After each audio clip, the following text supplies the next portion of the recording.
গত 22 এপ্রিল ভারতের ভূস্বর্গ কাশ্মীরে পেহেলগাঁওয়ে নিরীহ পর্যটকদের উপরে পাকিস্তানের সন্ত্রাসবাদীদের আক্রমণে মারা যান 25 জন পর্যটক এবং একজন স্থানীয় বাসিন্দা।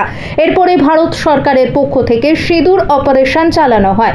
সেই পরিপ্রেক্ষিতে আমাদের দেশের সেনাবাহিনীদের শুভকামনায় আজ সন্ধ্যায় বুদ্ধ পূর্ণিমার দিনে পানিহাটি পৌরসভার অন্তর্গত 2 নম্বর ওয়ার্ডের সুকচর নবজাগরণ ক্লাবের পক্ষ থেকে পাড়ার মহিলাদের উদ্যোগে যজ্ঞ এবং সিঁদুর খেলা অনুষ্ঠিত হলো। মূলত সৈন্যবাহিনীদের শ্রদ্ধা জানিয়ে আজকের এই যজ্ঞ এবং সিঁদুর খেলা অনুষ্ঠিত হয়। রিপোর্ট নিজস্ব প্রতিনিধি সানভি নিউজ বাংলা, মানুষের সাথে মানুষের পাশে।